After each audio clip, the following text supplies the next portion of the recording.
All right. Thanks everybody for joining me for this impromptu live stream. I figured my family's out playing cards. It's one of those Sunday evenings where people are just kind of hanging out, and I'm not really much of a card player. So I figure, hey, why not jump on, do a stream? I've been working on some slides regarding the book of Acts, and we're going to talk about tonight a bunch of reasons why we can trust the book of Acts. A lot of skeptics, biblical critics are going to tell you that the book of Acts, it's historical fiction. It's just basically tales that somebody made up who just thought Paul was really cool. And they invented a bunch of myths around the Apostle Paul and the early church in order to give the church, some kind of sense of history. And so we're going to talk about it. We're going to talk about why I think that idea is bunk. And I have a ton of information to go through here. So I'm going to try and go through the slides as quickly as I can. And if there are questions, I will definitely answer your questions at the end. If you can do super chats, that'd be great. It greatly benefits the channel and it helps me, and I appreciate that. And thank you to all my patrons. Thank you to all my monthly subscribers, channel members, and all that other kind of stuff. But for whatever reason you can't, that's fine. We're not going to do like, hey, you poor plebeians who don't want to pay for a question. Just type in Q colon and then ask your question, and I'll be able to get to those towards the end. So without further ado, we're going to talk about a bunch of reasons to trust the book of Acts. And as a text, I've chosen Acts 1:3, which says, after his suffering, referring to Jesus, he presented himself to them and gave them many convincing proofs that he was alive. And so you'll see as we go along why I picked that text. So who wrote Acts? That's an important question. Whoever wrote the book of Acts obviously wrote Luke's gospel. Everybody agrees on that. Okay. It's dedicated to the same guy, Theophilus. It's very clearly from the text that it's the same writing. I don't think you're going to get too many people disagreeing with you about that. But is it actually Luke? We'll get into that. All of the patristic and manuscript evidence that we have does attribute the gospel to Luke. And so if the gospel was attributed to Luke, well, then it's a safe bet Acts was. There is very strong evidence that we're going to talk about that suggests that the author of Acts was a traveling companion of Paul. And so we're going to go through a boatload, a metric butt ton of evidence, as Mark Rober might say. My kids watch Mark Rober. Anyway, and hopefully you'll get a flavoring for it. I'm only going to give you some of it, just scratch the surface. And you might even feel like it's drinking a little bit like drinking water out of a fire hose, because there's just a lot of stuff. But first of all, we should hear what the critics have to say. This is Bart Ehrman, my favorite New Testament critic here. He says that the author of Acts is simply claiming to be a traveling companion of Paul's, and therefore unusually well-suited to give a true account of Paul's message and mission. But he almost certainly was not a companion of Paul's. On one hand, he was writing long after Paul and his companions were dead. Scholars usually date Acts around 85 CE or so, over 2 decades after Paul's death. On the other hand, he seems to be far too poorly informed about Paul's theology and missionary activities to have been someone with firsthand knowledge. And so that's what Ehrman thinks.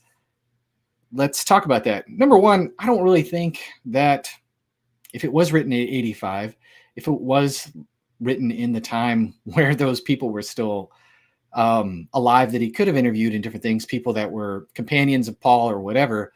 I don't see how it couldn't be based on eyewitness testimony, but I don't think that we have to settle for the 85 dating.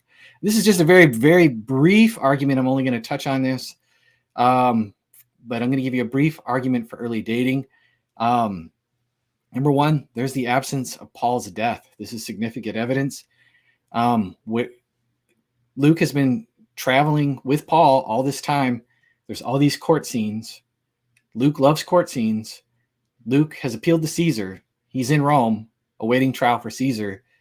And then we get bupkis, nothing, crickets, right? That's a little bit strange.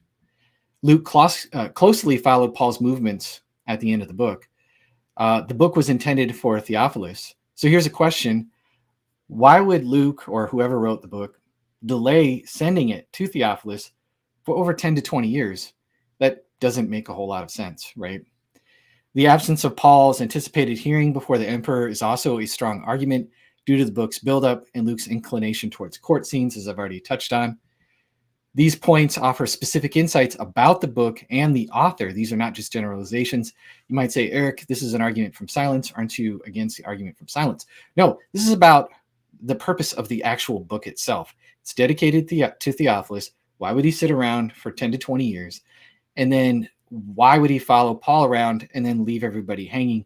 This is about the purpose of the actual book.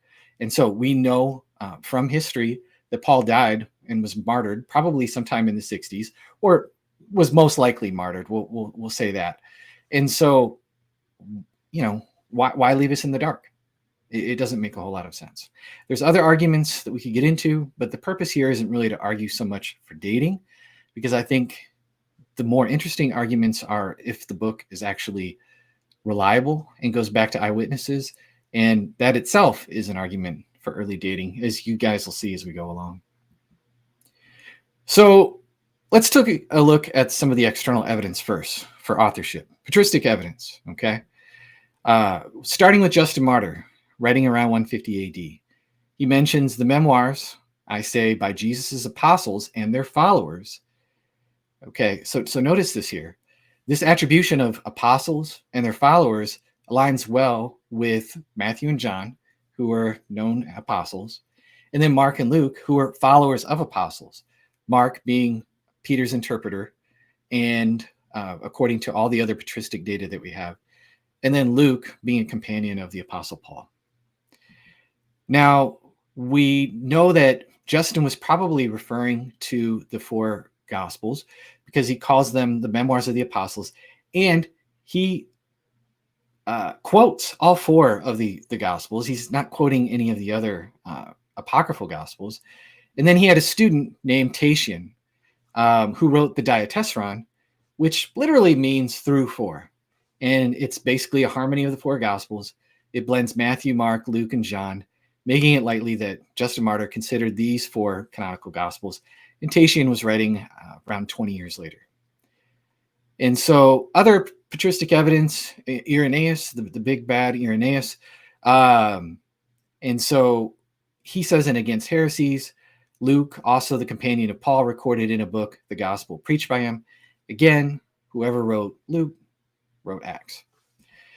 Irenaeus is noteworthy because he openly stated that he learned from Polycarp, and we know Polycarp was an early church father in the early 2nd century who was alive and was a direct disciple of the Apostle John, according to Irenaeus, making him just one step removed from the apostles. More patristic evidence. I mean, first of all, let me point out this icon. I mean, this is a forehead. I mean, this is like maybe a 5 or a 6 head. Like what is going on with this icon? This kind of got the alien brain there. So anyways, lame jokes aside, this is Clement of Alexandria. He says, as Luke also may be recognized by the style, both who have composed the Acts of the Apostles. And so Clement of Alexandria attributes Luke and Acts in his writing in 180 AD. He's writing, again, obviously, Clement of Alexandria. He's writing in Egypt. And then we have Tertullian. I didn't put his name there, but he wrote against Marcion.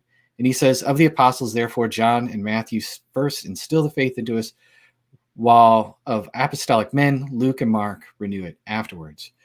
And so now we have another witness writing in Carthage. This is just becoming a lot of different voices saying the same thing. Somebody said Megamind in the chat. Yeah, he does kind of got the Megamind look, doesn't he? So stay out of atrocity. Anyways, sorry, I've watched that movie way too many times due to the fact that I have 5 kids. We have the Muratorian fragment, the earliest known New Testament canonical list from the 2nd late century.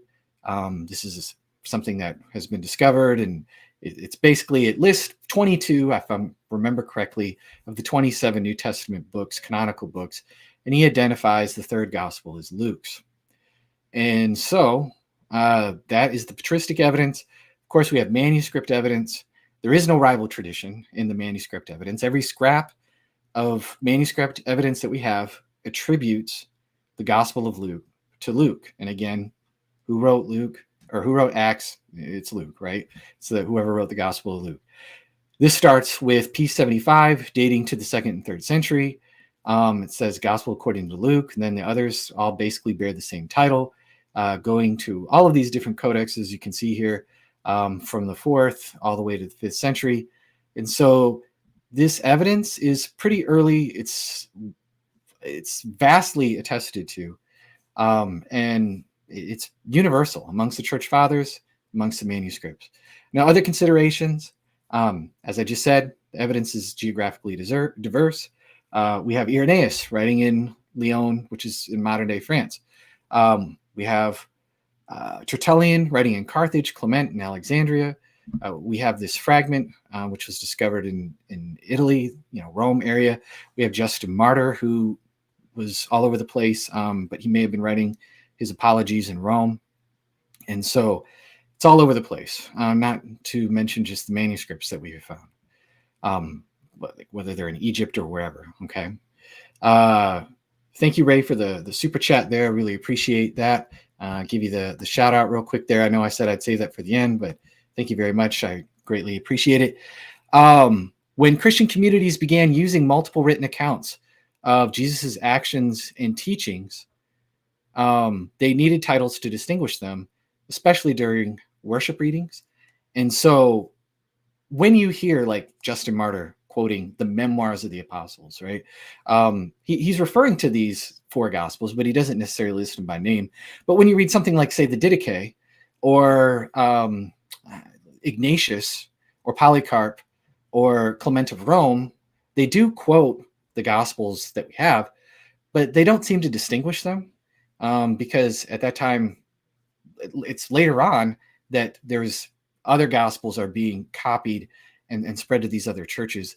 And so that's when they started to need to distinguish them by putting like according to on the names. And other considerations real quick, and then we're going to get into what I think is the more exciting information. All the apocryphal gospels were claimed to be written by an apostle or an eyewitness. Like you have the Gospel of Mary, you have the Gospel of Judas, you have the Gospel of Peter, you have the Gospel of Thomas, all of these different things. And so why attribute the Gospel to Luke, who's not even an eyewitness? He's just a guy that Paul mentions in a couple of his letters. Okay. Seems like an awfully strange pick. So why Luke of all people? So I think Luke and authorship is actually, there's a pretty strong case for it. And then finally, the author wrote to an official named Theophilus in his prologue. Theophilus likely knew the source of the work, making it very, very improbable that Luke's gospel was initially anonymous. There's also the fact that there are lots of historical documents that we have that are technically like anonymous in the sense that like the author doesn't name himself in the book. And so this is the way that a lot of ancients wrote. I'm not saying all of them did. Josephus, not Josephus, excuse me, scrap that. I will put maybe a list of all of the different ones in a comment, like a pinned comment later, if you want to look at that. I'm not going to go through them all, but it's something that before and after Jesus, people were doing. It's not really that strange. Okay. Now, this is where I think it gets a lot more interesting. We have internal evidence. And so we're going to look at all of the different internal clues that I think show that this book was written by Luke, and or at least an eyewitness. And then we can do from process of elimination that it was very most likely Luke. And then we'll talk about some upshots, some payoffs, why this testimony is just really, really valuable in terms of an argument for the truth of Christianity. And so, for starters, within the passage, he starts to say in chapter 16, we see the famous "we" passages. And so, we did this, we went there. It's like the author is inserting himself as somebody who's traveling with Paul. Craig Keener notes that these "we" passages, New Testament scholar, stop when Paul reaches Philippi, but return in Acts 20 when Paul goes through Philippi again. This suggests that the author stayed in Philippi and rejoined Paul later when he returned. Not only that, Keener notes that it is no coincidence that the "we" narratives provide the most detailed accounts in Acts. The missionary's brief time in Philippi receives more detailed attention than the 18 months in Corinth and as much as 2 years in Asia, that scholars often attribute to the many accurate details of travel that we find in chapter 21, to a diary, and that Paul's 2 years in Judea are the most detailed portions of the book. And we're going to talk a little bit later on why it's so important that this particular witness was in Judea with Paul. Okay. So let's start with undesigned coincidences. All of the McGroupie haters are going to turn me off now. No, I'm just kidding. But we're going to talk about undesigned coincidences. What are undesigned coincidences? Maybe you've never even heard of undesigned coincidences before. Maybe you don't know what I'm talking about when I refer to McGroupies. Okay, so it's an argument that's been developed by William Paley in the 18th century, and then picked up by another author named J.J. Blunt in the 19th century, and then most notably revived by Lydia McGrew in the past, 5 to 10 years. And basically, with an undesigned coincidence, sometimes two works by different authors, they interlock in a way that would be very unlikely if one of them were copied from the other, or both were completely copied from a common source. For example, one book may mention in passing a detail that answers some question raised by the other. The two records fit together like pieces of a jigsaw puzzle. So I was talking to a friend of mine the other day, and he actually recalled an undesigned coincidence from his own life. Okay. He is in South Carolina. He went to the beach. There was like a really bad storm, like almost like hurricane-like conditions. And so obviously that's like a bad thing. So when he got home, he talked about that when he went to the beach, there was like hurricane-like conditions. Well, he had another relative explaining the situation. They didn't mention like hurricanes, but they just mentioned that they were at the beach and they saw a flying porta potty. Okay. And so one mentions the storm, the other mentions like this other, strange detail of a flying porta potty. But the two pieces fit together naturally like a jigsaw puzzle. So you're going to see a little bit more of what I'm trying to explain as we go along. But let's talk about letters of recommendation here. In 2 Corinthians 3:1, we have this kind of weird statement by the Apostle Paul. He says, "Are we beginning to commend ourselves again, or do we need, as some of you, letters of recommendation to you or from you?" So what the heck is Paul talking about here? He's kind of getting sassy and sarcastic with the Corinthians. But if we're just reading Corinthians, we're just kind of left in the dark. What's this deal about letters of recommendations? And we probably, when we're reading this passage, just kind of pass over it and not even think about it. Well, if you flip over to Acts 18:27, it talks about Apollos. And it said that he wished to cross over to Achaia, and the brothers encouraged him and wrote to the disciples to him. So Apollos, which we know was in Corinth from the other Corinthian correspondence, I Paul watered, I planted, Apollos watered, but God gave the increase, right? And so Apollos had these letters of recommendation. And we know there was all kinds of competition with the Corinthians. I follow Paul, I follow Apollos, which we're going to talk about in just a moment here. And so that's kind of interesting. These two pieces, again, they just fit together like a jigsaw puzzle.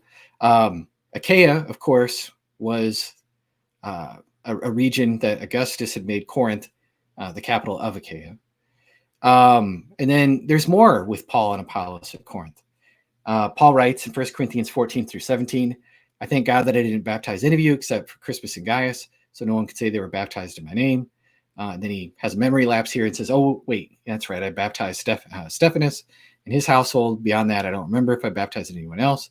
For Christ didn't send me to baptize, but to preach the gospel, not with wisdom and eloquence, lest the cross of Christ be emptied of its power." And so, what's that about?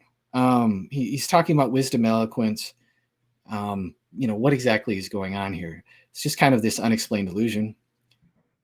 But if we turn over to Acts 18:24, it says, "Now a Jew named Apollos, an Alexandrian by birth, was an eloquent man, came to Ephesus, and he was mighty in the scriptures." And then, of course, like we just said, he ended up traveling in Corinth. It's reasonable to assume that in the Corinthians church's factional strife, again, they're fighting who their favorite apostle was. I follow Peter, I follow Apollos, I follow Paul. You have the super spiritual people say, I only follow Jesus. We could see reasonably that Paul's critics targeted his lack of personal charisma. Paul lacked the riz. I'm sorry, that was a bad Gen Z reference there. But he didn't have the charisma and eloquence, and these factions favored Apollos, who is known for his eloquence as described in the book of Acts. So interesting little nuggets. Also, Paul and Apollos in Corinth, we read in 1 Corinthians 1:12. Some of you are saying, I follow Paul. Others are saying, I follow Apollos. So notice the order there. And then 1 Corinthians 3:6, he says, I planted. So Paul is actually saying, I founded this church in Corinth. Apollos watered. He came along later, but God gave the growth. Paul's language suggests that Apollos came and preached at Corinth after Paul left the city. Well, that's exactly what we see in Acts chapter 18. Paul comes to Corinth. He preaches the gospel there. Later on, Apollos comes. He starts debating with some Jews. And it says that Apollos was helpful to them. He publicly refuted the Jews in public. And so that's how Apollos ended up watering. This accords perfectly with what we see in the timeline. All right, here's where it gets really interesting. This one's, I think, really hard to kind of refute for skeptics here.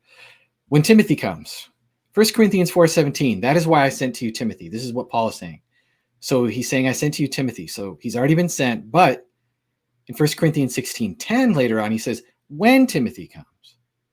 Okay, so Timothy's been sent, but now he's saying when he comes. So basically, he's expecting this letter to arrive before Timothy does. So we can therefore infer that Timothy must have taken some indirect route to Corinth, which is because normally it looks like Paul sent the letter by boat, which we'll see here in a second. And in Acts 19:21 through 22, we did see that he took such a route going up and around through Macedonia. So take a look here. Paul's writing from Ephesus. He sends his letter by sea. It's the quickest way. Timothy takes this other route through Troas. If you look at the passage yourself, he goes up and around through Troas, through Macedonia, and then into Corinth. And that's exactly what we see in the book of Acts. This is not the result of copy. Okay. And this isn't the result of dumb luck. All right. People want to give the argument from undesigned coincidences like, they want to give, say that, oh, well, it's the synoptic problem. It's the synoptic problem solves it all. Okay. We're talking about a separate thing now. It's very, very unlikely that Luke had Paul's letters. And we'll talk about that in a little bit here. And if he is copying it, I mean, man, he is subtle. He is crafty. Okay. So here's more. Here's another one. The Erastus connection. Same passage in Acts. Timothy, he's coming up through Troas in Macedonia. He has a traveling companion according to Acts. What's his traveling companion's name? It's Erastus. Romans 16:23. Paul mentions Erastus. He greets him, right? He's doing this whole list of shout outs, right? And he mentions Erastus, the city treasurer of Corinth. Well, here's something interesting, kind of side note here. This is an external confirmation that we have from history. We have an archaeological discovery, a pavement slab in ancient Corinth that says that Erastus funded it. And then Timothy headed to Corinth with somebody known to reside in Corinth. We have that from Romans. And then we have that with this archaeological discovery that very likely, not 100%, it's not a slam dunk, is probably the same Erastus. This slab talks about the person was somebody who was funding and taking care of the streets in the city and different things like that. I'll have a video on this coming out later that goes into more detail on it, probably tomorrow. A short video, just not a live, just kind of the usual testify kind of stuff there. And so very, very interesting connection there. All right, even more undesigned coincidences. Was Paul a slacker? Check this out in Acts 18:3-5. And because he was of the same trade, he stayed with them and they were working, for by trade they were tent makers. So he's talking about Priscilla and Aquila and Paul. Were working, they were making tents. And he was reasoning in the synagogue every Sabbath and trying to persuade Jews and Greeks. But when Silas and Timothy came from Macedonia, Paul began devoting himself completely to the word, solemnly testifying to the Jews that Jesus was the Christ. And so what's going on here? Paul is working hard, trying to fund himself and his traveling companions as they're doing all this missionary work. Then all of a sudden, Silas and Timothy come, and he's not doing the tent thing anymore. He's given himself full time to preaching and teaching. So is Paul just goofing off here? Like, what's going on? It raises some questions.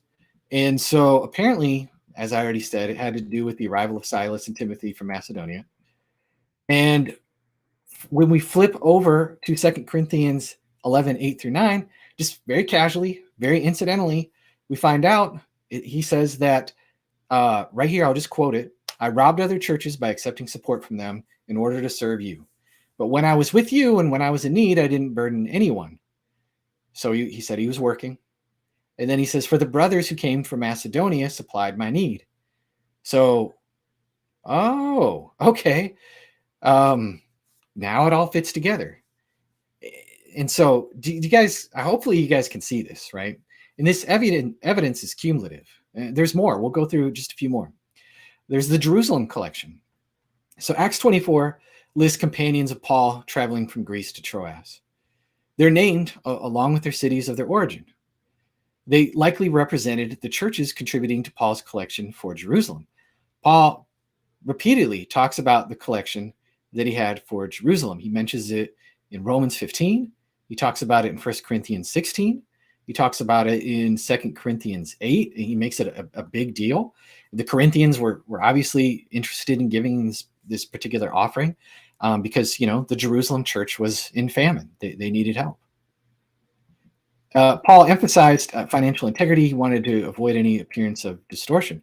And so we see all this in Paul's letters, but we don't hear anything about the Jerusalem collection in Acts. The only time that we see anything about it is when Paul is talking indirectly before Felix. He says, in the absence of several years, I came to Jerusalem to bring my people gifts for the poor and to present offerings. And so he suggested that others might go instead of him, depending on advisability. The large group accompanying Paul with names and origins ensured all the integrity. And so it's just all here. It's all interesting, but just casually, as Paul is talking, he just barely mentions that he came to Jerusalem to bring my people gifts. Now, if Luke was making a forgery here, if Luke was like trying to be really crafty, you think that he would have made a bigger deal. He wouldn't just have Paul very tersely mention this offhanded comment and nothing about how this was like a big deal, that he was something that he was gathering every church that he was going at. So hopefully that makes sense. There's just so many of these. I just find it to be extremely fascinating, right? So what about Paul being alone in Athens? Paul's Thessalonica ministry was disrupted by a Jewish mob.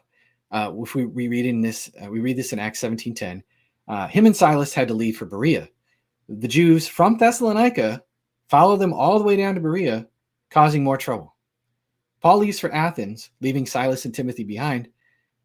Why the separation? Why does he leave Silas and Timothy behind? We don't know. It's just an unexplained illusion if all we have is the book of Acts. But in 1 Thessalonians 3:1-5, Paul explains his actions. He decided to stay in Athens and was willing to do so alone. He feared temptations that the Thessalonican church was dealing with. He wanted to ensure that their faith remained strong. So he sent Timothy to Thessalonica to check on their faith and make sure that they were doing okay. And then Timothy later rejoins Paul in Corinth from Macedonia, which we read about in Acts 18:5. Berea is less than 50 miles west of Thessalonica. This clarifies Paul's separation from Silas and Timothy in Acts and corroborates Acts' historical account. Luke omitted the sending of Timothy from Berea and Thessalonica, leaving the cause of the separation completely unexplained. But if we read 1 Thessalonians, we get the details, but we don't get all the backstory. Okay, so these things just dovetail one with another in a very casual, subtle, and undesigned way that has the ring of truth of eyewitness testimony, and it's not what fictions and forgeries look like. All right, so I think I just have a couple more examples of undesigned coincidences. What about Paul and Barnabas' big fight, right? In Acts 15:37-41, we read about a sharp disagreement between Paul and Barnabas about bringing Mark with them on their missionary journey. What was Barnabas' deal? Why was Barnabas stumping so hard to take Mark with him? What's the situation here? Well, if we read Colossians 4:10, Paul says, "Bring my fellow prisoner, or my fellow prisoner, excuse me, bring my fellow prisoner. My fellow prisoner Aristarchus sends you his greetings, as does Mark." So apparently things were eventually smoothed over and patched up. The cousin of Barnabas, and so Barnabas is actually kin. He's Barnabas's cousin. So of course he's going to stump for him. Of course he's going to push for him to be able to come. All of this makes sense. But if you're only reading Acts, you don't know why that. And again, I Luke doesn't mention, or the author of Acts doesn't mention that Mark was his cousin. You think that we would have had that detail if this was something that was designed. Okay. All right. So objection. All right. Well, maybe Luke did use Paul's letters. There are some scholars who try and say that. Now, there's the one scholar who does try and say that is a guy who's dead now named Richard Purbo. Anyway, I have a whole video on that. I'll just leave it at that. He tries to argue that maybe Paul used Luke's letters. This is a terrible hypothesis.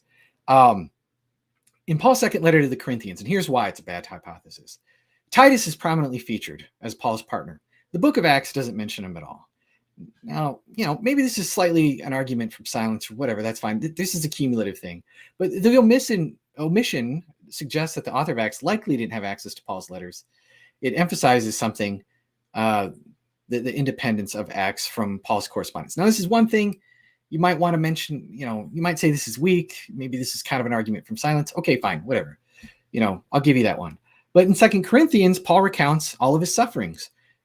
He's going on about how rough he has it to the Corinthian church. He's kind of guilt tripping them because he's saying, you guys are following all these like so-called super apostles. And here I am, I'm enduring sufferings, beatings with rods and shipwrecks. I was left for dead, stoned. However, when we compare this to the book of Acts, we see that only a few of these events are mentioned. For instance, Paul mentions 3 rod beatings. Acts records 1. Paul refers to 3 shipwrecks. Acts mentions one, and the one that's mentioned happens 3 years after the events in 2 Corinthians. So it's none of those 3. These disparities suggest that the author of Acts likely did not have access to Paul's letters. And so comparing Paul's escape from Damascus in 2 Corinthians and Acts reveals some differences. So in 2 Corinthians, King Aretas is noted as guarding the city. Acts says that it was Jews, making it unlikely that the account was derived from the other. And so now I think this is a discrepancy that could be easily harmonized, but it goes to show you that chances are that this is being copied. You wouldn't have these differences. A forger would smooth these things out. There's also issues addressed in 1 Corinthians like marriage, calling, food offered to idols. We don't read anything about it in Acts. Furthermore, the Jerusalem Council's stance on food offered to idols in Acts seems stricter than Paul's later writings. These disparities suggest that the author of Acts did not have access to the specific concerns addressed in 1 Corinthians. Okay, and so I don't think that they're copied. There's also this fact that supposedly there's a big contradiction in the book of Acts and Paul's letters. Okay, and we'll talk about it. And so it says, this is Bart Ehrman. He says, when Paul himself talks about his conversion in Galatians 1, he insists that after he had a vision of Jesus, he did not, absolutely, positively did not, he swears to it. I love how emphatic Ehrman gets. Go to confer with the other apostles in Jerusalem, not for years. Well, what happens when Paul converts in Acts chapter 9? The first thing that he does after he leaves Damascus, he makes a beeline to Jerusalem to confer with the other apostles. In Acts, he does precisely what he himself swears he didn't do. And so there's several problems here. Let's talk about a few. Bart didn't even mention them all. Luke never mentions the trip to Arabia. Paul says that he went to Arabia. So Paul says he consulted no one, he went to Arabia. Afterward, he came to Damascus. Paul spent 3 days in Damascus preaching and teaching until he was forced to leave for Jerusalem. No mention of Arabia. Paul stays in Damascus for another 3 days. Here's a solution. Acts consistently records Paul's major movements, not just minor ones. Galatians implies that the Arabia vision was short. It's reasonable to think Luke omitted it as it plays no larger role in the narrative. Does immediately have to mean right this second, or is 3 days later a short enough time to mean immediately? I mean, come on, let's not press this too hard here. Not for years. Bart says that, it wasn't for years, where it seems like in Acts it's a short period of time. Well, let's actually read Acts 9:25 through or 23 through 25 for ourselves. It says, when many days had passed, the Jews plotted to kill him, but their plot became known to Saul. They were watching the gates day and night in order to kill him, but his disciples took him by night and let him down through an opening of the wall, lowering him in a basket. How long of a time is denoted by many days? Well, for the ancients, many days could be 3 years. The expression is indefinite and can mean a longer span of time. Just see 1 Kings chapter 2, 38 to 39, where many days in Hebrew is immediately glossed over as 3 years. And so, like, you know, it's not completely improbable. This is the way that it's used in other ancient writings. But you might say, in Acts, the disciples feared Paul upon his arrival in Jerusalem after his conversion, which implies a recent conversion. This contradicts the idea that Paul stayed in Damascus for 3 years. Furthermore, when Barnabas introduced Paul to the apostles, he spoke as if Paul's conversion had just happened.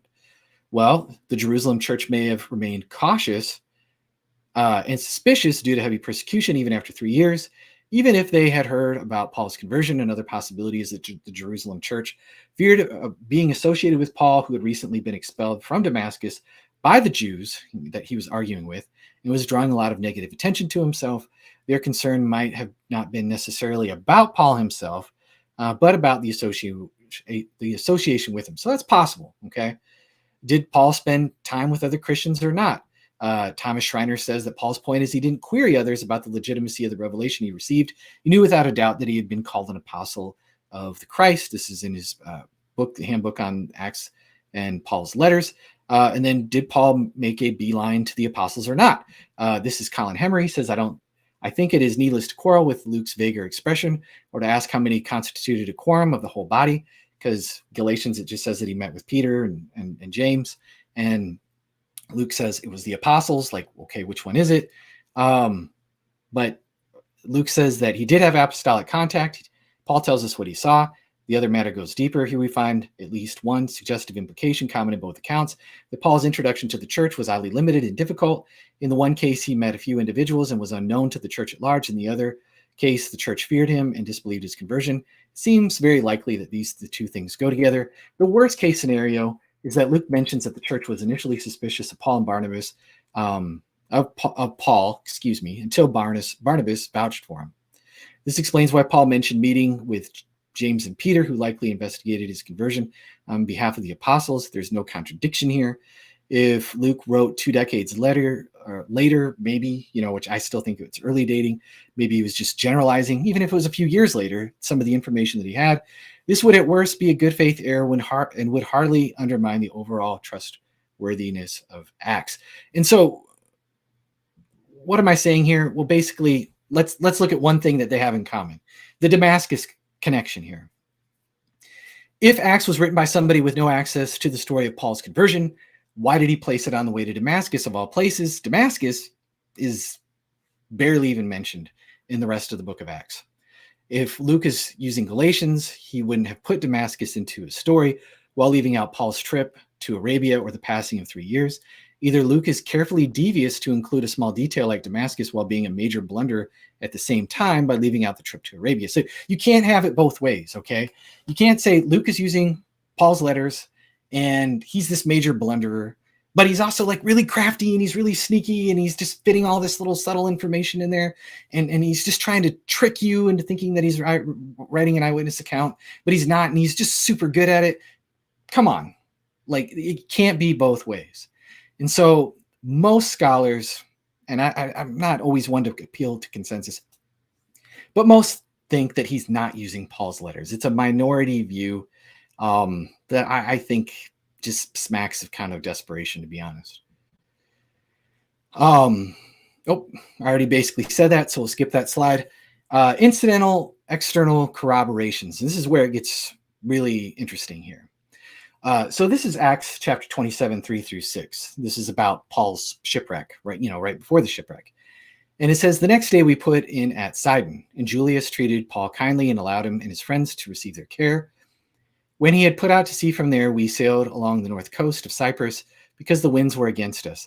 After sailing through the open sea of Sicilia and Pamphylia, we reached Myra in Lycia. There, the centurion found an Alexandrian ship sailing for Italy and put us on board. Okay. So here's Colin Hemmer. This is out of his book, The Book of Acts in the Setting of Hellenistic History. Excellent, excellent book. Well worth the money. It is more on the expensive side. I happened to get a copy, used copy for $6 in like pristine condition. So, the age of miracles, we're still in it. But anyways, we're Myron Luke's accuracy here.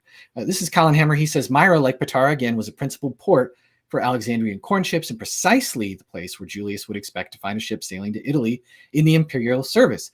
Its official standing here is further illustrated by the Hadriatic granary. Myra was also the first of these ports to be reached by a ship arriving from the east, as Patara had been previously from that reverse direction. So it sure looks like this is being written by somebody who was actually there, that actually had been to the place. So very interesting, right? More from this future shipwreck here.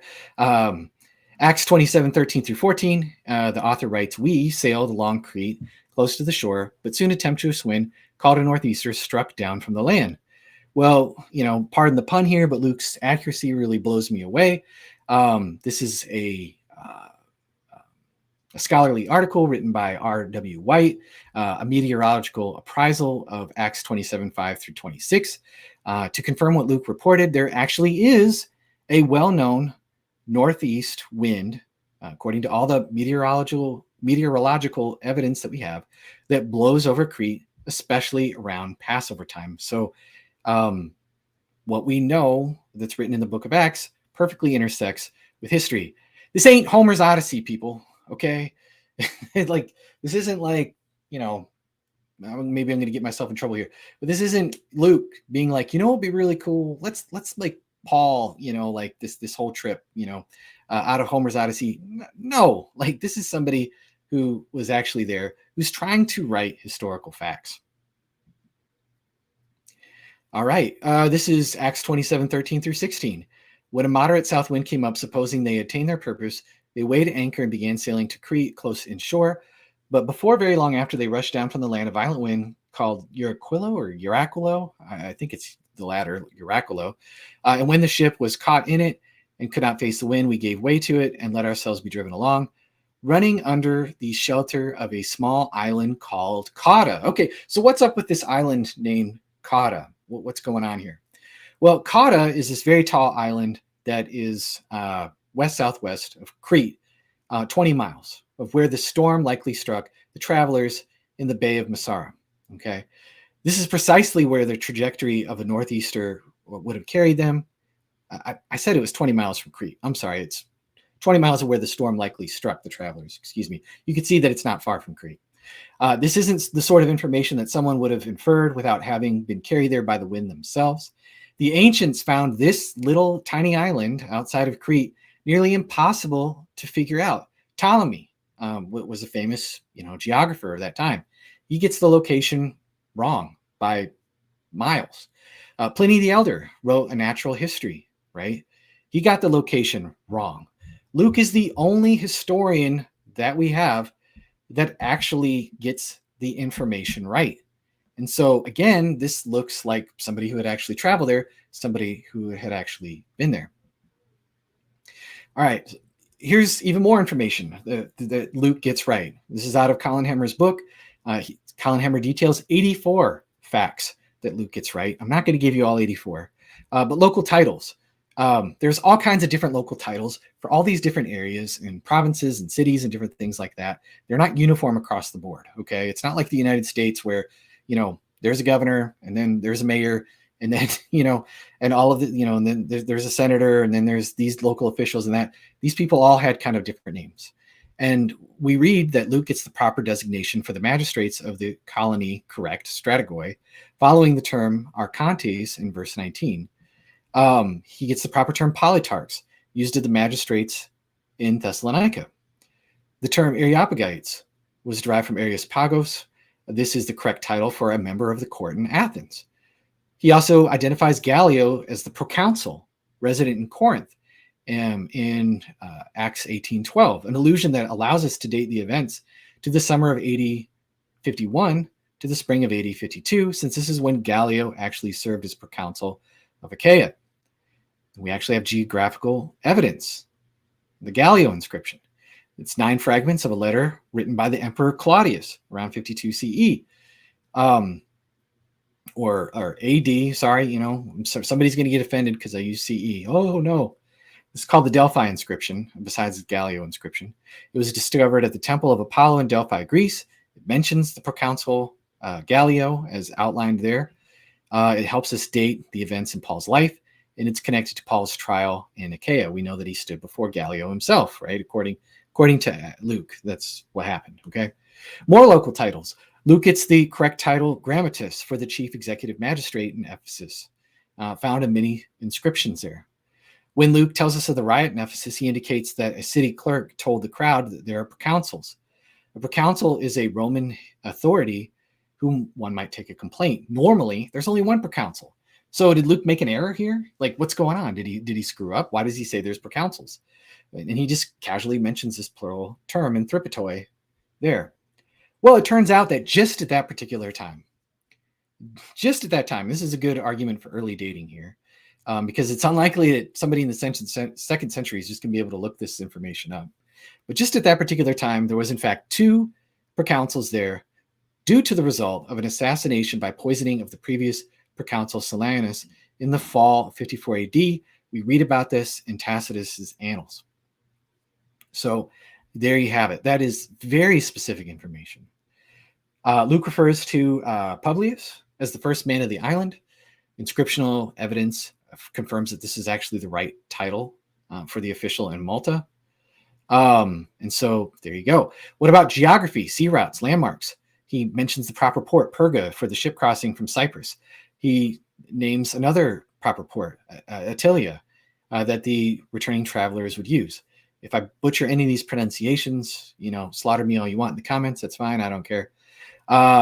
Luke also correctly names the place of the sailors' landmark, Samothrace, in 1611.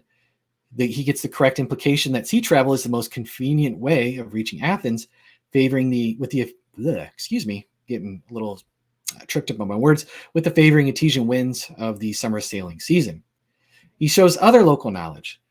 He mentions Lydia, a seller of purple dye or fabric from Thyatira, an Asian city that's actually known for its purple dye trade. The city was, in fact, we know from history, a center of trade in purple dye.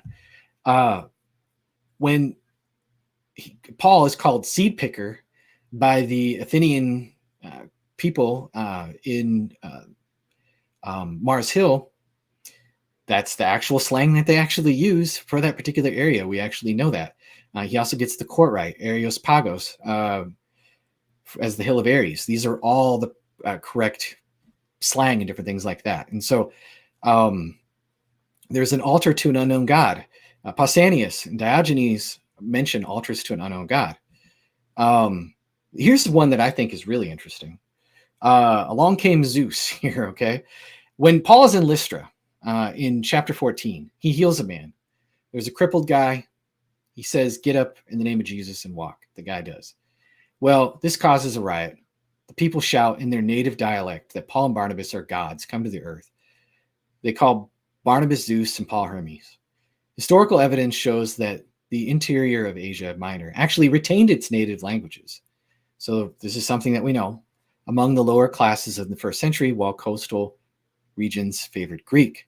And so when he's saying that they're speaking in their local language, he's right. Luke's mention of the native dialect is indeed accurate. The crowd calling Barnabas Zeus and Paul Hermes reflects the local cult of Lystra, as evidenced by archaeological findings, inscriptions dedicated to these 2 gods, and references in the first century works like Ovid's Metamorphoses. I may have butchered that, align with this. In the first century, Apollonius of Tyana faced charges for allowing himself to be worshipped as a god in front of the Emperor Domitian. He was known to be a miracle worker. Likewise, an early first century account by Greek writer Lucian describes a provincial town worshiping a wonder worker as a god. And so this was something that these people did. That this is part of their culture, right? The identification of Barnabas as Zeus, the more important god, could be attributed to a common belief that when 2 gods visited Earth, the lesser one did the speaking. Since Paul did the preaching, people may have assumed that Barnabas was the greater god, thus Zeus. the historical nuance adds authenticity to the narrative in Acts. And so I could pile on and pile on. In fact, I'll pile on one more. This is one more. As they stretched out, this is Acts 22, 25 through 27. Paul is arrested. He's being stretched out. They're going to flog him. And there's a centurion there that's about to beat him. And Paul says, hey, man, this isn't legal. You can't do this. I'm a Roman citizen. And the centurion's like, you're a Roman what now? Like, I can't just be beating a Roman citizen. This is bad. I got to go to my commander. And he reports it. And he says, what are you going to do? This man is a Roman citizen. The commander went to Paul and said, so basically Paul got the supervisor to come. And he says, the commander says, tell me, are you a Roman citizen? Paul says, yes, I am. The commander said, I had to pay a lot of money for my citizenship. But Paul says, I was born a citizen. Okay, so you can almost hear like this kind of defeat in the commander's voice when he says, I had to pay a lot of money for this citizenship. Well, what's that all about? Well, let's just replay real quick. He's surprised to learn that Paul is a Roman citizen. The sale of citizenship was a well-known feature during the reign of the Emperor Claudius. Dio Cassius records that the cost of purchasing citizenship went down during the reign of Claudius. I think it was actually his wife was like, hey, let's lower the rates here. Dio Cassius jokingly says that it went down to a price of broken glass. Okay, that's how cheap it was.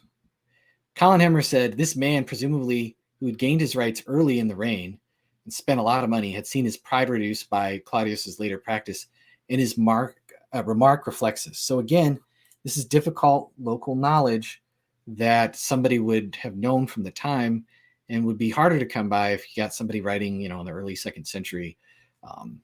Where is he getting all of this information? Is he scouring some library where they kept all this stuff? Modern libraries didn't exist. Sorry, no Google, no Wikipedia. So let's talk about that. Let me go back here. But my Spider-Man fallacy, it's going to come up. Skeptics love their Spider-Man fallacy. Basically, this is the Urban Dictionary here. It says this is often used to illustrate a flaw in the assertion by evangelical Christians that archaeologists unearthing biblical cities today proves that the Bible was written by a supernatural force. The Spider-Man fallacy is committed anytime the discovery of a mundane element from a myth, legend, or story is taken to mean that all parts of the story, even the supernatural, are true. Well, I'm not making an argument specifically that just because Luke gets all these things right, therefore you have to believe all the miracles too. It's a little more nuanced than that, and we'll talk about that later. But the critics are really committing the Wikipedia fallacy. Okay, you don't get to say, oh, well, Luke got the census wrong. Or, Luke screwed this up, or Luke got this fact wrong, or there's contradictions. That you're going to say that's evidence against the historical trustworthiness of Acts. Luke contradicts Paul's letters. Okay, but when he gets 84 different things right, and then he interlocks with Paul's letters so seamlessly, so I'm sorry, that's evidence for it. Evidence flows both ways, okay? You can't have it both ways. You can't say one thing counts and another thing doesn't. Besides, these are hard facts to get correct. These aren't easy facts like saying, Claudius was the emperor during such and such time. Okay, this is a lot more difficult than that. There's no Google. There's no Wikipedia. There are no modern libraries. Highly realistic historical fiction was not a literary genre that existed for several hundred years. Now you might say, well, what about the apocryphal, Gospels or the apocryphal Acts, like the Acts of Paul and Thecla, or the Acts of Thomas, or the Acts of John? Yeah, go ahead, read them, compare them. I would welcome that challenge. You will not find the level of obscure historical detail that you find in the book of Acts. It far, far, far, far, far surpasses it. The Acts of Thomas, for instance, mentions King Gundasaurus and like a few like little scattered things about India that might be right, but could easily be guessed by somebody. He's not getting all of these very intricate detail things right.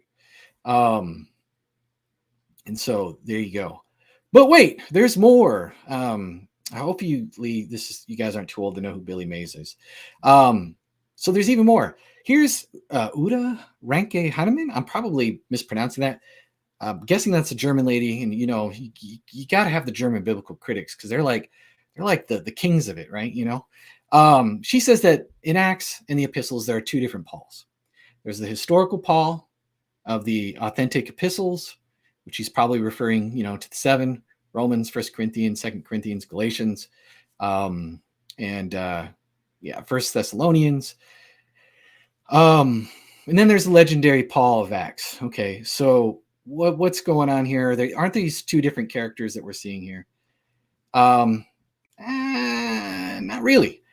When you're reading the Gospels and Acts, you'll notice similarities between the characters portrayed across the different stories, parallels between the Gospels. This is the Gospels that mentioned, it's in my slide here, but Acts concerning character depictions, they're unlikely to be the result of mere chance. These correspondences seem so casual and subtle that it's unlikely that they were designed that way. And so when you see characters through different writings, when their personalities are like basically the same in like subtle things, in small things, it's probably unlikely to be the design of fiction, right? You think about fiction. When you think about like fictional characters, they develop, they change, they get different. To use kind of a silly illustration, I'm not saying this is a one-for-one apples and apples comparison, so save your angry comments, but I used to really like Parks and Rec. Like Leslie Knope is a bumbling moron in the first season, and then she's still kind of a bumbling moron in the second season, and then by season 8, she's like, basically like this super genius. Characters change in fiction as they go along, and so but here I'm talking about subtle things, as you'll see, and then we'll wrap up. Paul was touchy about money. This is something we see in Acts. He says, I haven't coveted anyone's gold or silver. He's saying goodbye to the leaders in the area, and I think Ephesus. He says, these hands of mine have supplied my own needs and the needs of my own companions. So he's touchy about it. He's like, hey, I'm not extorting anything from anybody. I'm not looking to get rich off of preaching the gospel. I'm not even looking to meet my basic needs. I worked. Okay. Well, read 1 Corinthians 4 and 1 Corinthians 9, 2 Corinthians, you see this everywhere. 1 Thessalonians, you see it everywhere. He talks about he's working with his hands. He says that he has a right to be making money off of the gospel, but he's going to forgo that right. He's not going to use that particular right. He's not going to do it. Okay. He doesn't want to give people a reason to speak bad of him. He's not going to never not receive an offering, as we already saw earlier, but he's not going out collecting offerings. He's not, going televangelist, and all that kind of stuff that we see today. He was trying to be really ethical and way above board, to the point where it's like almost extreme. Like even the other apostles weren't doing it. So same Paul, same guy, subtle little things. Paul was a guilt tripper. In that same speech, he says, he gets kind of melodramatic, and he's like, I've been preaching the kingdom of God, and you're never going to see my face anymore. And, oh, boo-hoo, and all this other stuff. So you guys live for Jesus, he's kind of guilt tripping him and being like, hey, I put my life into you guys. Now you're not going to see me. So you do this right. You don't let the wolves come in. You guys preach the gospel. You do the things that you're supposed to do. Okay. So there's kind of this guilt tripping aspect of Paul, and you see this in other letters, but I'll just pick it up in Philemon, right? He says to Philemon regarding sending back Onesimus and saying, hey, man, why don't you just maybe free this slave, or at least receive him back? Don't punish him. I'm sending him to you. He's my very heart. And by the way, if it wasn't for me, you wouldn't even be a Christian. You basically owe me your very life. But hey, I'm just asking you this small favor here. Subtle things, guilt tripping people. Again, this is unlikely to be a forger. This is unlikely to be somebody drawing up an account, which we already have established pretty strongly that he didn't have Paul's letters. It's interesting, right? Paul was sarcastic. This one, I love this one. This one will take a few minutes, but Paul is before the high priest, and he just gets smacked on the mouth. They think he's being mouthy, and Paul fights back, and he says, God will strike you, you whitewashed wall. For you sit and judge me according to the law. You command me to be struck contrary to the law. And those who stood by said, do you revile God's high priest? Then Paul said, well, I didn't know, brethren, that he was the high priest. For it is written, you shall not speak evil of the ruler of your people. there's some reasons to think that Paul is not just trying to be super spiritual here, that he's actually being pretty cheeky. And this is also a question. This is something that critics have raised up. Well, why does Paul not know who the high priest is? Shouldn't he know that? Come on, there's something going on here. Well, this is something we get from Josephus. Ananias was the son of Nebuchadnezzar. He was the high priest when Felix's predecessor, Quadratus, was president of Syria. Josephus reports that Quadratus bound Ananias and sent him to Rome. This is so he could give an account to Claudius Caesar over some shady business. So basically, he was called on the carpet. Agrippa interceded for Ananias, and he was able to return to Jerusalem, but he wasn't restored to his office as the high priest. Jonathan, on the other hand, succeeded Ananias. We know this because Josephus refers to Jonathan occupying the office of high priest during Felix's reign. This implies an interruption in Ananias' high priesthood. Josephus tells us that assassins killed Jonathan inside the temple. So there's all kinds of drama going on. Don't you love Josephus? All the drama. This would make like some Sopranos kind of stuff, like Netflix or somebody, make it happen. And so after Jonathan's death, the office of the high priest remained unoccupied for some time. Eventually, King Agrippa appointed Ismail, the son of Phabi, to be the high priest. The events in Acts 23 took place during this interval. Ananias was in Jerusalem, and the office of the high priesthood remained vacant. So by his own authority, Ananias acted and assumed the role of high priest. So he just is like, nobody's being high priest. Now's my opportunity. I'm going to take back that role. When Paul said, well, gee, I didn't know he was the high priest, it's because officially he's not. Paul is very likely being snide here. Now, this isn't a slam dunk proof, but it makes a whole lot of sense. And I think it fits in line with Paul's personality, because we read in the epistles that Paul was very cheeky. He was very sarcastic. 2 Corinthians 12, 11 through 13. He's like, I've made a fool of myself, but it's your guys' fault. I'd have been commended by you.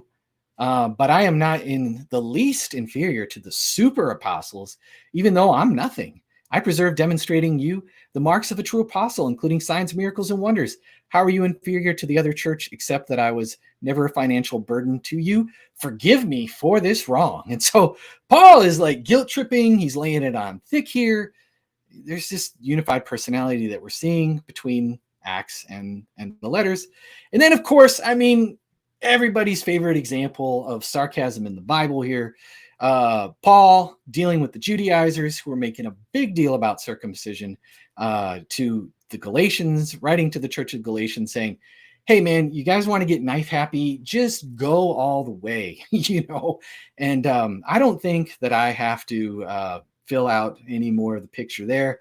And so Paul was lippy. Paul was a sarcastic guy, and we see it in Acts. We see it in his letters. There's also the fact that Paul adapted to his audience. You guys know it. I become all things to all men so that I might win some. To those who are under the law, I become like those who are under the law. To those who are free from the law, I become like those who are free from the law. To the weak, I become weak, right? And so we actually see that in Acts. Another court scene. Luke loves his court scenes with Paul. Acts 22. Paul, when he's talking, he's brought out before a Jewish audience. He's called on the carpet. What are you doing with these Gentiles in the temple? What is going on? He speaks of the law of our ancestors, right? He's not preaching the gospel to him. He's talking about the law of our ancestors. He says that he was as zealous for God as any of you are today. He talks about his conversion experience. And then he talks about Ananias as a devout that he met, who was a devout observer of the law and highly respected by all the Jews living here. And then he holds out as long as he possibly can in using the word Gentile and his whole mission to the Gentiles. And then when he finally does, the crowd erupts again. Okay. So he's talking to Jews, and he's trying to talk to them in a way that is as pleasing to them as possible. He calls them fathers and all this other stuff. He's kind of schmoozing them before he gives them the bad news. He's trying to adapt his audience. But when Paul is before Agrippa, he calls the Jews his accusers and adversaries. He calls the Christians in Damascus saints. He says that he tried to force them to blaspheme, which is a pretty unflattering picture of himself, which he didn't present before. He makes no mention of Ananias at all, because why would why would King Agrippa give two rips about a devout Jew or a devout Christian? He doesn't delay discussing at all or disguise his mission to the Gentiles, right? And he doesn't delay discussing or yeah, I already said that. Excuse me. I'm sorry. And he mentions the voice on the road that spoke to him in Aramaic. So evidently he's speaking to Agrippa in Greek right now. These little touches are best explained by Luke having accurate access to what Paul said and being very careful to record it. Now notice this, if Paul is trying to be accurate about Paul's speeches, what other speeches is Luke interested in getting accurate? Could it be like maybe the speeches of Jesus? Like we got to have a picture of a unified author here. And I think this is where maybe some skeptics like have questions. It's like, well, Eric, all of these things that you could say are could be true, but why can't Luke just go off and make a bunch of stuff up if he wants to? Well, to me, that's like a bipolar author. No offense to anybody, you know, I don't mean to, I don't hope that wasn't offensive. Okay. Got to be sensitive to stuff like that, you know. But we're not talking about somebody who's like schizophrenic. I'm using another mental illness. I'm sorry. Forgive me. I'm not being politically correct. He's not one way here and then another way here. What I'm painting a picture of is this is a unified view, a unified author, right? If he's telling all of these truthful things in one place, then why is he just going to go off and do all these other things? There's also the sincerity that if he really was a traveling companion of Paul, he probably also suffered along with Paul, or he at least exposed himself to labors and dangers and all kinds of other things. And so, wrapping up, thank you guys. I've gone long, but here's a bad joke, okay? You can already see the setup there. To identify the author of Acts, we need to consider who accompanied Paul during his first Roman imprisonment. So we're going all the way back to authorship now. The candidates, okay? Who is with Paul during his first Roman imprisonment? Okay, according to Colossians, or if you don't like Colossians because you don't think Paul wrote it, let's just look at Philemon. You got Aristarchus, Mark, Jesus, also called Justus, Epaphras, Luke, and Demas. Well, Aristarchus is distinct from the author during the journey to Rome. So we can scratch him off the list. Demas, we read, ditched Paul. Again, whether you think that's, whether you think Paul really wrote Timothy, I think he did. I have videos about it. See my response to Dan McClellan on that. But Demas ditched Paul, and that's unlikely. Okay, so at least there's this reputation. There's this guy named Demas that was one of the traveling companions, and he ditched him. Seems kind of weird to just throw Demas under the bus by some sort of author. So it probably goes back to some sort of kernel of truth at the very minimum. Okay. Luke likely wasn't a Palestinian Jew due to his vast geographical knowledge, and you could probably argue for some of his knowledge of Judaism or the way that he sees Judaism. He probably was a Gentile traveling with Paul as a representative of the Gentile churches. Just read Acts 21-5 to kind of get a better understanding of that. I'm not going to go through it right now just for the sake of time because I've already been going for over an hour. So, knock, knock. Who's there? Doctor. Doctor who? Oh, no. See, this is a bad dad joke here. This is worse than a dad joke. It's a knock, knock joke. No, not Doctor Who. It's Dr. Luke. Okay, that was really bad. I'm sorry. If I don't make people wince and cringe during a live stream at least like 5 times minimum, I have failed, okay? Because, sorry, I'm a dad. That's what I do. I give the bad jokes. I create the cringe, okay? So, anyways, going back to what I was saying before the bad joke. This eliminates the men of circumcision because he wasn't probably a Jew. So it's not Aristarchus, it's not Mark, it's not Jesus, aka Justus. Craig Keener suggests that Epaphras might be ruled out because the author's lack of interest in the Lycus Valley where Epaphras was from. So it's probably not Epaphras. The most probable candidate from the short list is Luke the physician. Well, what do you know? That aligns with all the patristic and manuscript evidence that we have. So what is the upshot of this? What is the payoff? Okay. Luke clearly states his commitment to factual truth in both of his prologues. Okay. He's saying that he's interviewed eyewitnesses of the word and all of that other stuff. Okay. He's not saying that he's an eyewitness, but he's saying that he's talked to them. In both of his prologues, we get this kind of sense.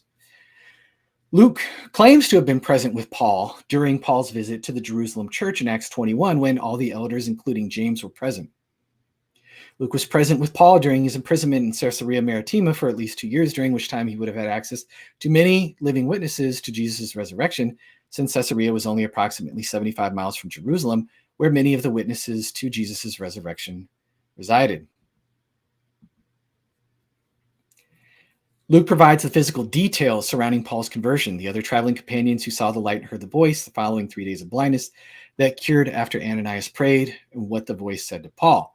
A lot of times when you're talking to skeptics, you're talking to critics, they're saying, the resurrection evidence that you guys have is Paul. And what does Paul say? He revealed his son in me. Big whoop-de-doo. These are probably visionary experiences.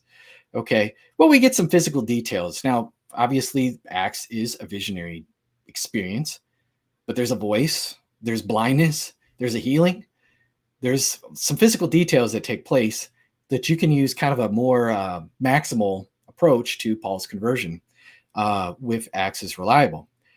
Finally, Luke differentiates from Paul's post-ascension visionary experience from the multi-sensory experiences or appearances, that were extended across a period of 40 days.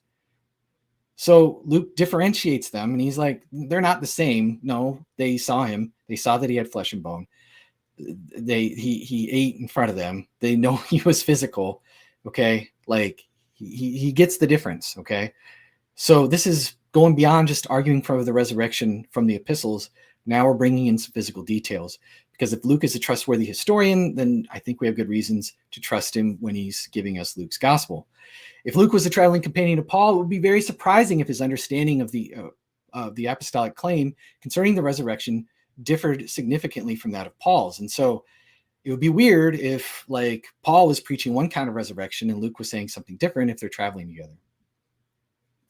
Evidence for the reported view disconfirms literary theories that Acts is partially made up and borrowing from fictional Greek legends and different things like that. AKA, if what I'm saying is true, Dennis MacDonald's crazy theories or some of these other scholars that you see on MythVision, no offense to them. I love Derek, but these guys who are just, everything's mimesis, everything is borrowing, everything is Greco-Roman myths. No, this is the reported view. This makes what you guys are saying very, very unlikely. All right, last slide. Thank you guys for hanging with me. If Luke, second to last slide. If Luke was that reliable, it seems that Luke didn't invent things. Rather, he was cautious about what he included. He was close to original eyewitnesses. Consequently, it appears that he accurately recorded what the original witnesses originally claimed about Jesus' resurrection. Now, note the distinction here. I'm not saying that all the miracles happened. I'm just saying that it goes back to what the original eyewitnesses claimed. Luke notes that Jesus ate with his disciples, allowed them to touch him. He appeared to them in groups for 40 days. It's really hard to be mistaken about that, okay? And so you can't go to hallucinations. You can't go to, grief hallucinations. You can't even go to, what about Marian apparitions and all that other stuff? We're talking about concrete 40 days, touching, eating, having conversations, not the same, okay? So this ought to tip some scales towards the resurrection hypothesis. Moreover, Luke documents that these original eyewitnesses proclaimed these things in front of hostile audiences. They were obviously called on the carpet. We know that Acts reports that James, the son of Zebedee, was killed. Paul evidently went through tons of different sufferings and different things like that. Peter, James, and John were arrested. All the 12 were arrested, threatened, all these different things. And so it's unlikely that they would lie about such matters. So there you go. I think that you can make a case for the resurrection of Jesus from the book of Acts.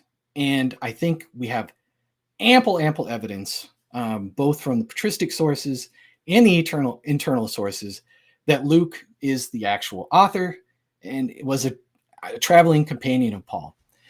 And the weird thing, I'll just say this one last thing, is it's weird that people fight this so much about Luke being a traveling companion of Paul, because that itself is not even a miraculous claim. Like, we know Paul traveled. We know he had traveling companions. There's nothing prima facie improbable about there being a travelogue about the Apostle Paul's travels, okay? It's not that weird. So if you want to learn more, here are some books. Evidence in Paul's Journeys,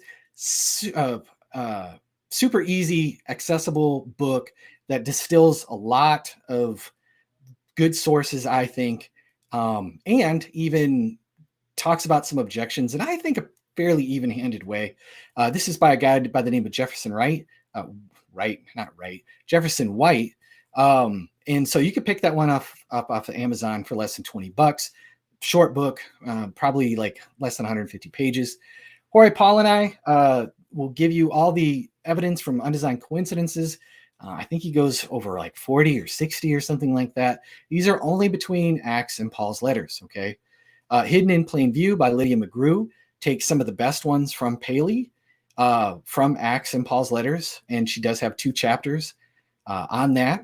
So you can pick up that, again, off of Amazon for probably less than $20.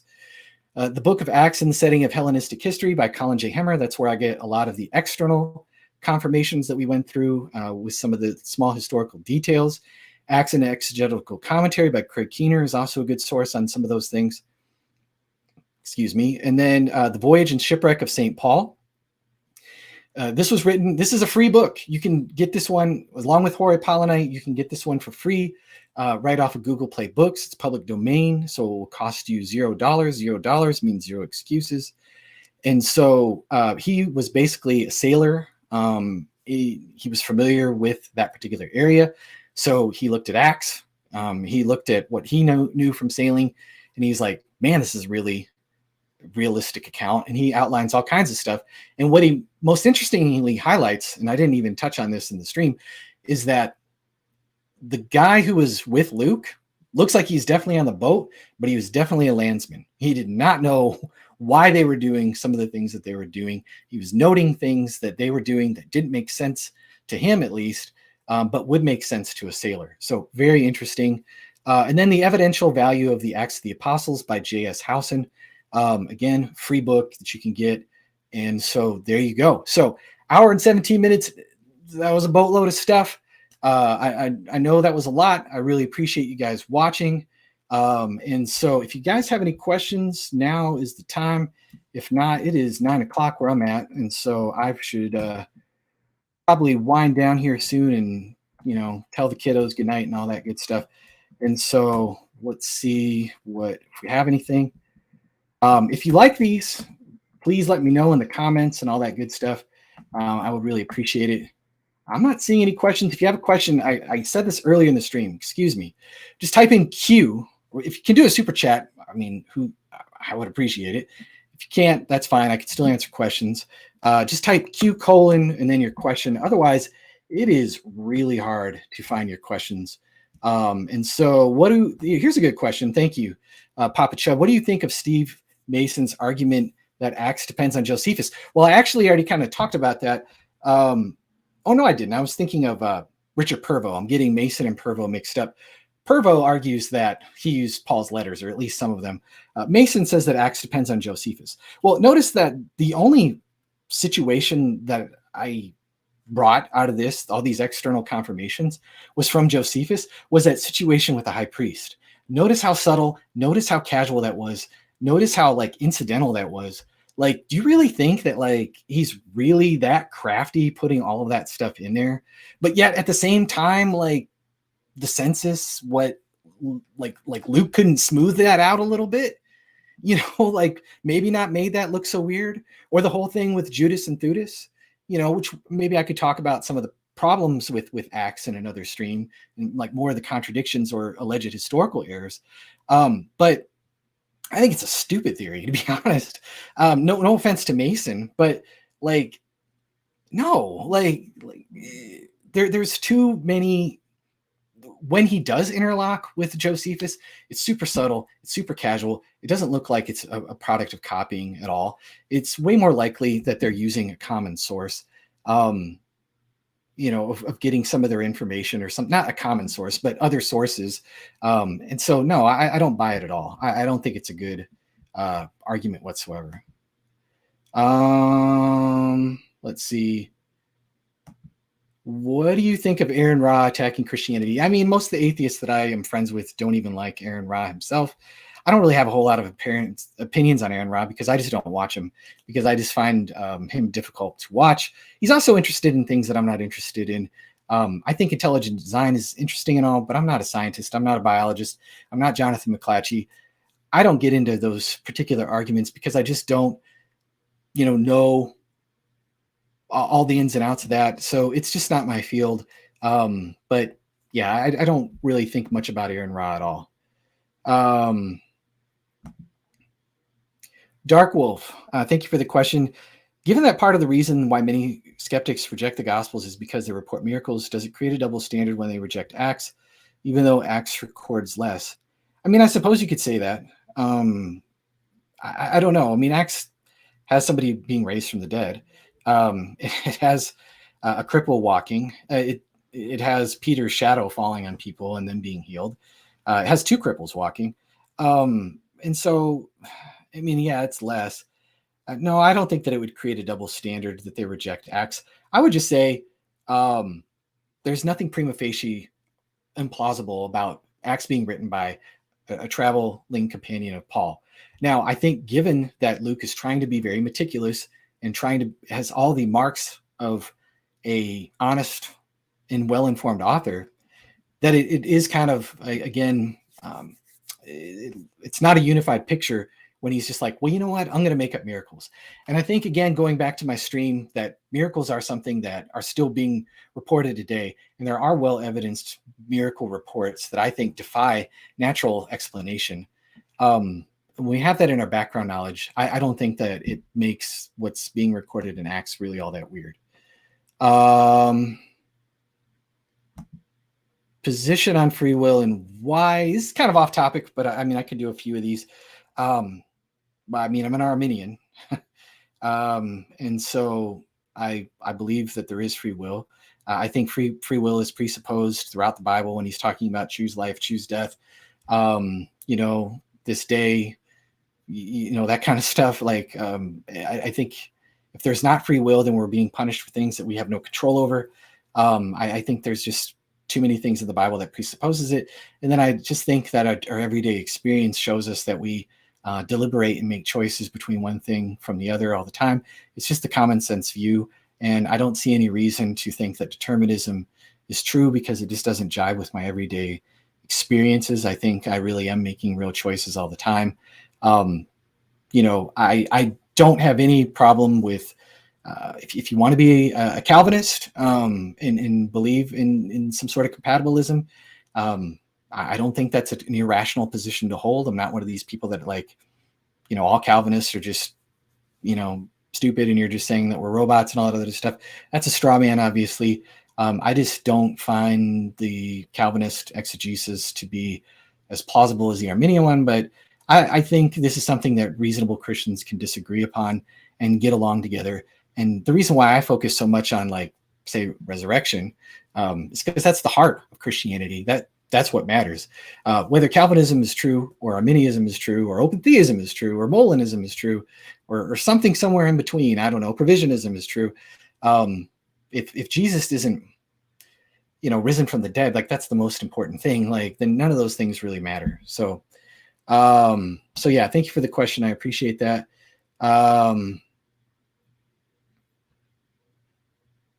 Let's see. I see Matthew Harkey's in the chat. Hey, Matt, thanks so much for watching. I appreciate you joining me here. Let's see.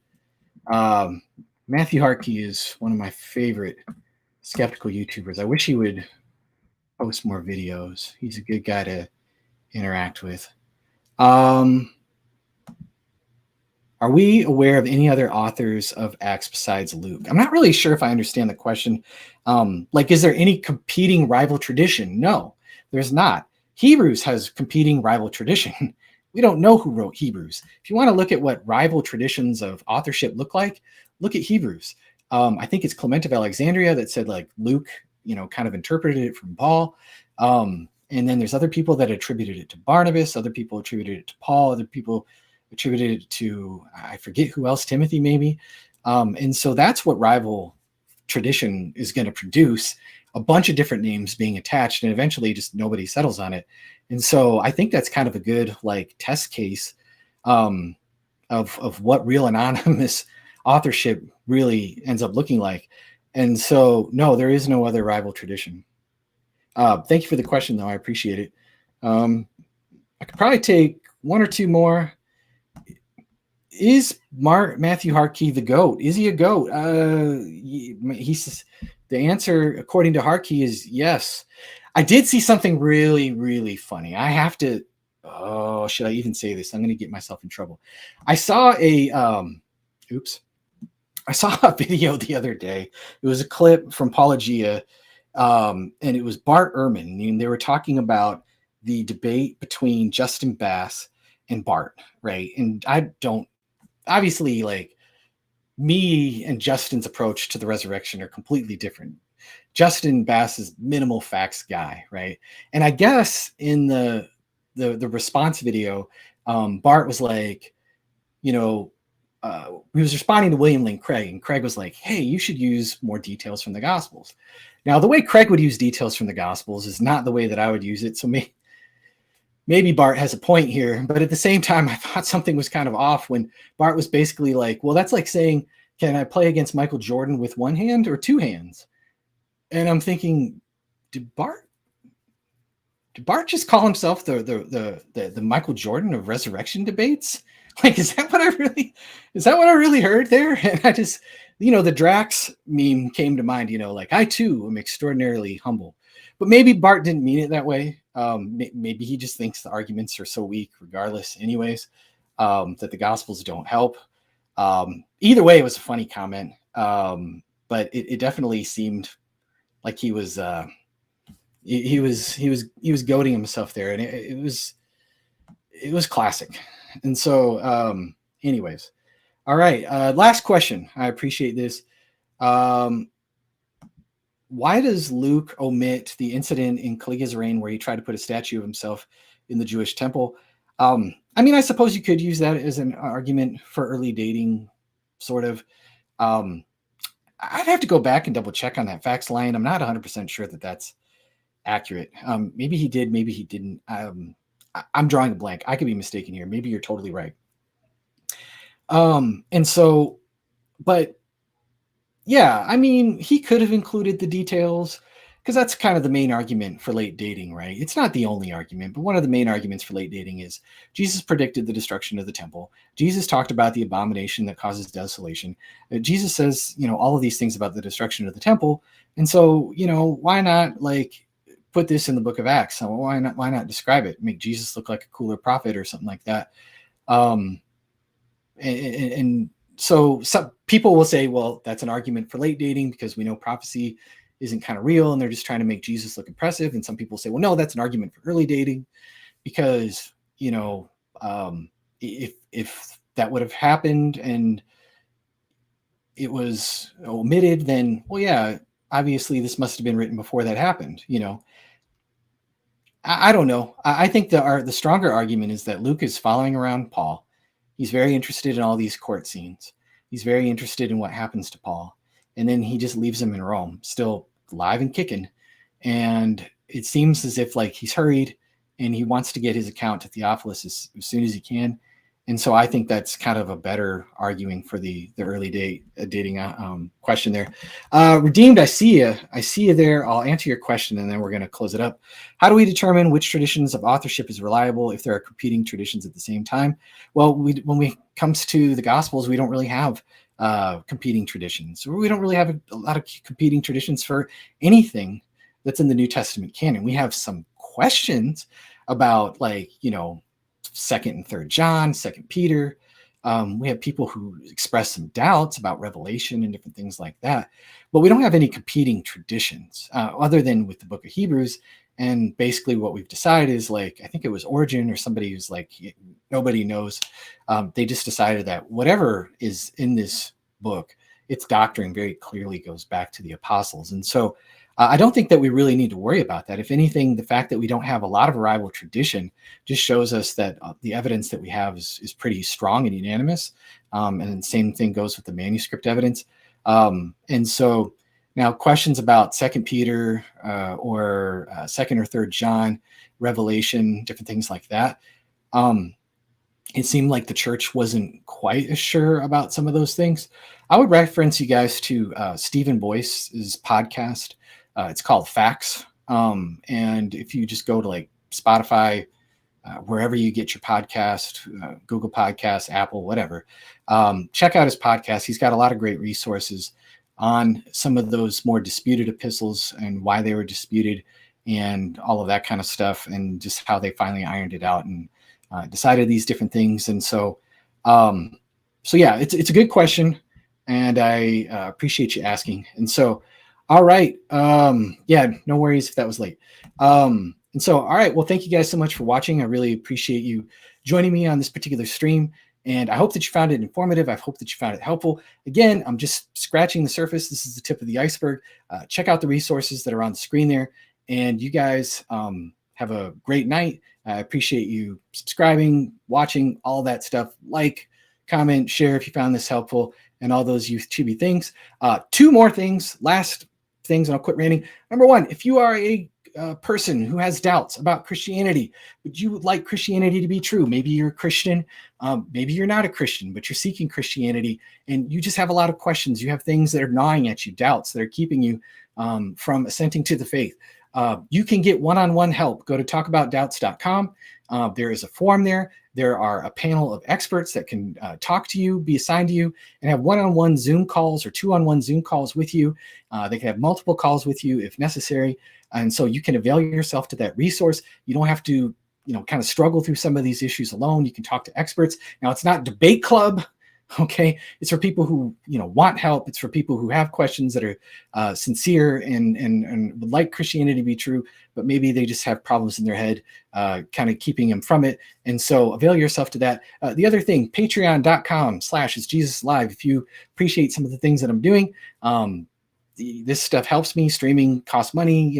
All of this other stuff costs money, and just anything that you can give is just greatly helpful and good, and all that other stuff. Who doesn't mind having some money for the gas tank or some groceries or whatever for that? So hey, just throwing that out there. And so if you found this helpful and you want to give, sometimes there are people that want to give. You can do that. If you don't want to give, there's absolutely no pressure. You could also do paypal.me/isjesusalive if you just want to do a one-time gift. And so you could definitely do that. That is appreciated, but absolutely no pressure. I do what I do for free. Like Paul, I will be touchy about money, but it is something that, sometimes people want to do it. And so there's that. And so again, thank you guys so much for watching, and I'll see you in the next one.